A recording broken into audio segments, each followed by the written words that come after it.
Hi everybody, and welcome to Traveling with Russell, and welcome to an apartment tour video.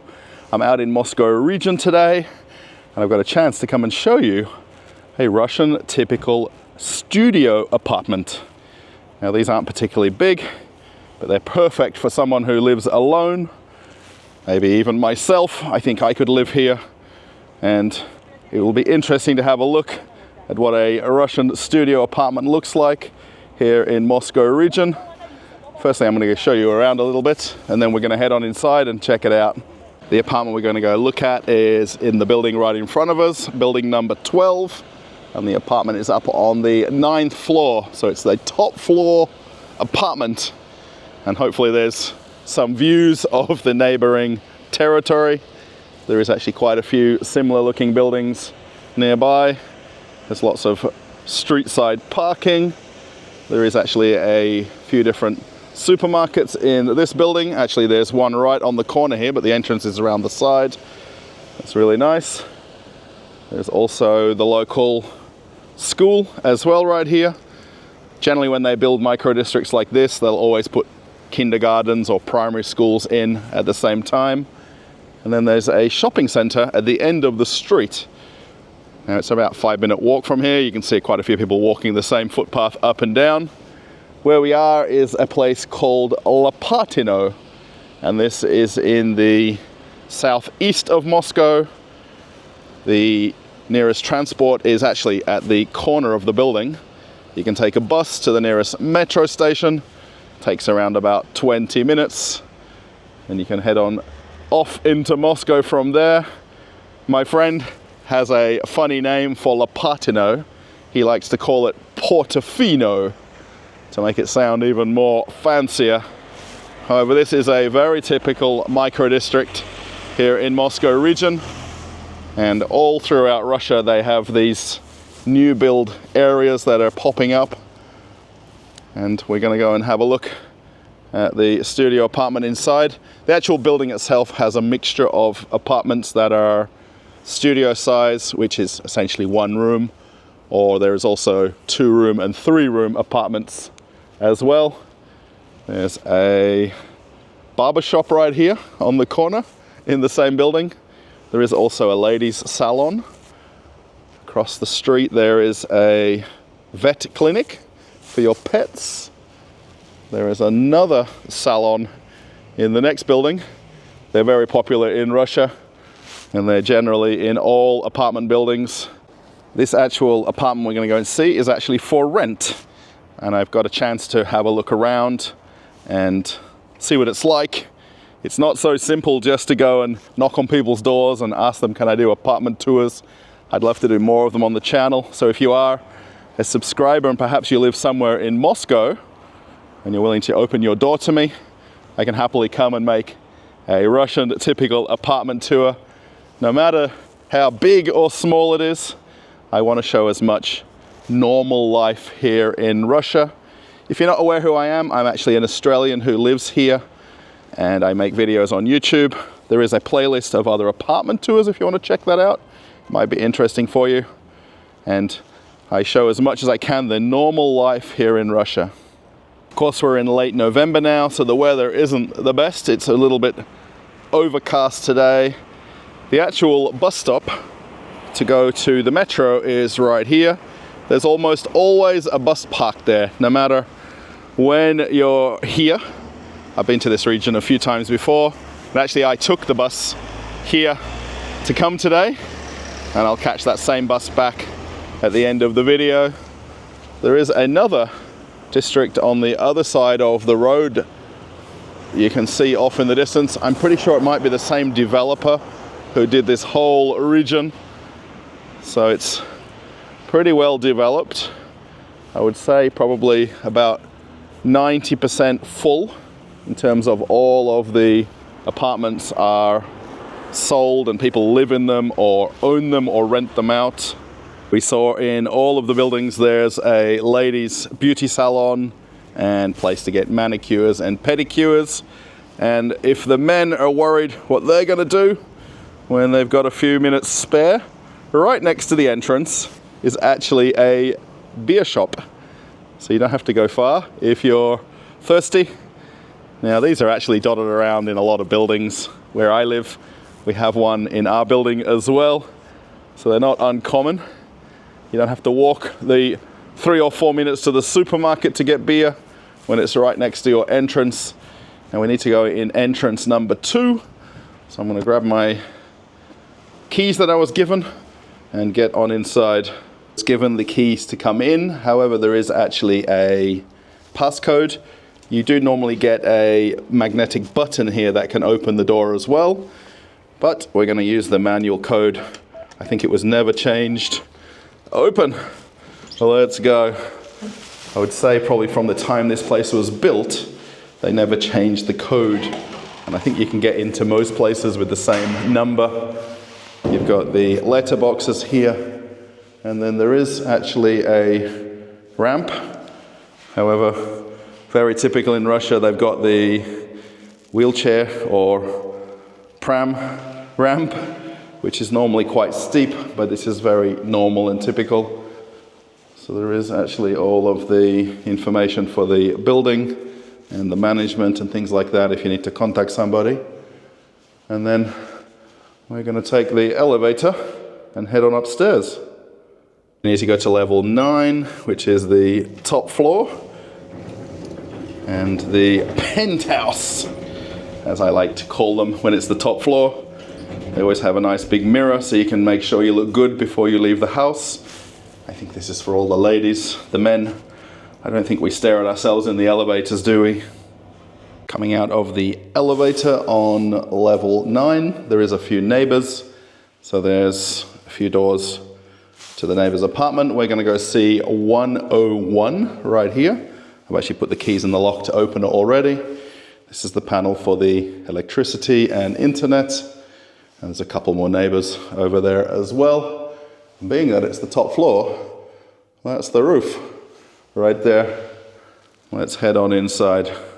So just to let you know ahead of time, this is a apartment that's actually rented, and it's for rent.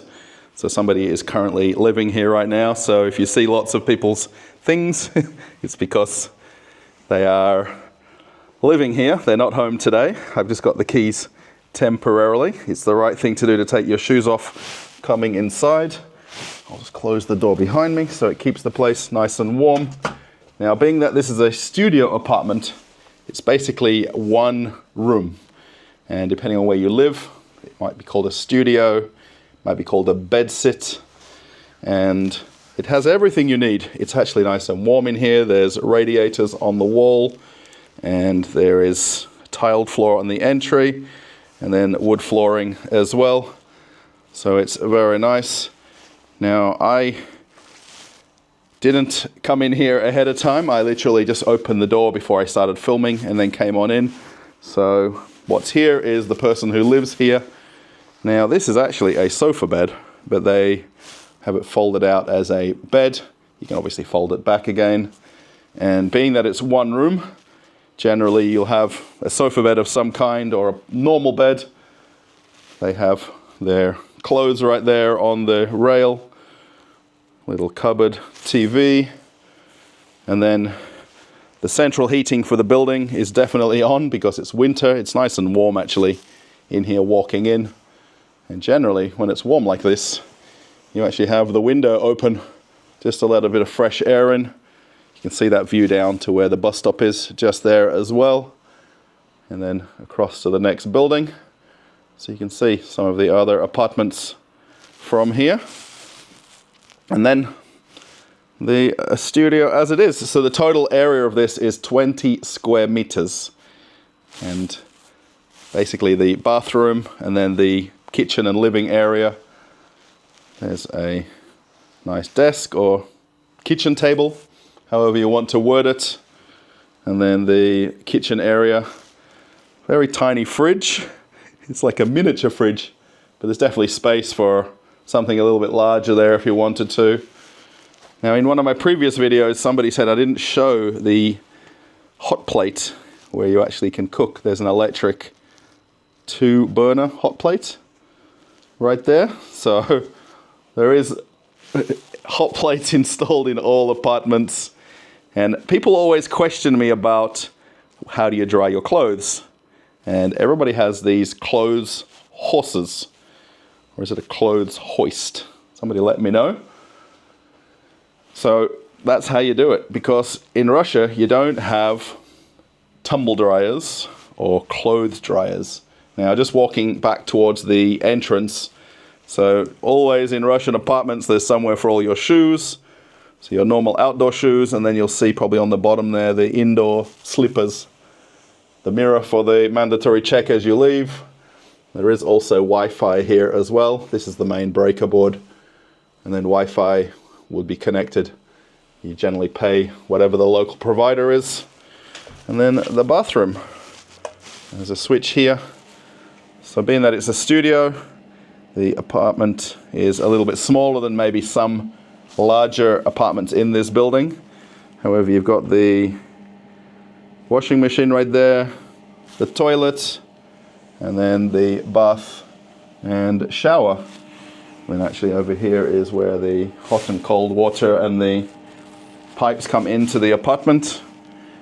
I would perhaps say it's maybe, I was thinking it's a guy that lives here, but there's a lot of shampoos there. So maybe it's a couple, I'm not sure. Judging by the shoes, it looks like a guy. But then there's some handbags and some scarves. I'm not here to question that, of course. So, yeah, this is a studio apartment. And this is very common no matter where you are in Russia. So any apartment building that you'll see on the horizon will have studio apartments. Now, it really would suit a person living alone. However, a young couple or somebody that's moving out of home for the first time can come here, and this is your house. You can close the door behind you, and this is where you live, and you can call it home. Now, some people will question that it's not very big. However, the price of rent for these places is very reasonable and very manageable for somebody on a normal income here in Russia. So yeah, we're going to walk on out, go back downstairs, and we'll talk about the price of the rental of this place, just to see if it's something that might be feasible for somebody. Now, I'm not sure if this is listed for rent right now. I know they're changing over from the person living here to somebody new, of course. I'm not sure what that situation is. I'm fortunate to get keys to come and do apartment tours, and I take advantage of it, and I don't ask too many more questions. Okay, so I've made it back down to the street, and I thought I'd go through the prices, and hopefully I can put a card right here to tell you the exchange rate, and I'm going to read them out from a little thing that I put together right here. So the rent for this place, now it is available for rent, and it's for 20,000 rubles per month. Now, generally in Russia, the rent is paid monthly, not weekly or daily and things like that. So 20,000 rubles works out to be 187 US dollars per month. Again, this is monthly, so 4 weeks or 30 days. 177 euros per month, or 147 pounds if you're from Great Britain. And I'm just curious how that might compare to where you live. Again, this is a studio apartment. It's really suited for one person, or maybe a couple, or a student, or perhaps someone who's retired and lives alone. So yeah, 20,000 rubles a month. And if you were to purchase this place, now there is actually some for sale in the neighboring buildings. I'm not exactly sure about the building where we just came out of, but the neighboring buildings are the same layout and design. It would actually sell for 4.2 million rubles. Now, sure, somebody might have one listed a little bit higher, a little bit lower, but that's the going price for a studio in Lopatino, where I'm standing right now. So that would work out at 39,000 US dollars, 37,000 euros, and 31,000 pounds. Now that's based on the exchange rate today. Of course, things go up and down depending on if you're watching it at the time I put it on the channel or a year later. Of course, prices of properties go up, they go down. It's all about the market and what else is available. So really, The rental price is pretty much steady though, that 20,000 rubles per month for a studio in this area. You're about an hour from Red Square, or the absolute center of Moscow. However, most people don't always just want to go to the center of Moscow. You can get the bus and go 20 minutes to the metro, and you can go to any part of Moscow region where we are here, or into Moscow. So yeah, let me know in the comments what you think of the prices, and I can try to look up a listing and put it in the description of the video if there's anything that's currently listed. If you are interested, I'm not a real estate agent. I just show these apartments on videos. However, if you do want to contact me by email, I can put you onto a real estate agent. Of course, in all the years I've lived here, I've got lots of friends and contacts who can show you something like this for sale or for rent, or if you want to buy something in this area or somewhere else in Moscow, just let me know. Easier to reach out to me via email or on my Telegram channel. So yeah, thanks everybody. I hope you liked the video. If you did, give it a thumbs up. I've got the camera on the top of a car, so I'm not used to doing this without using my hand to hold the camera. If you want to post a comment, let me know what you think, how this might compare to an apartment where you live. Remember, this is a studio apartment. I want to stress that a lot. This is a very normal design throughout Russia.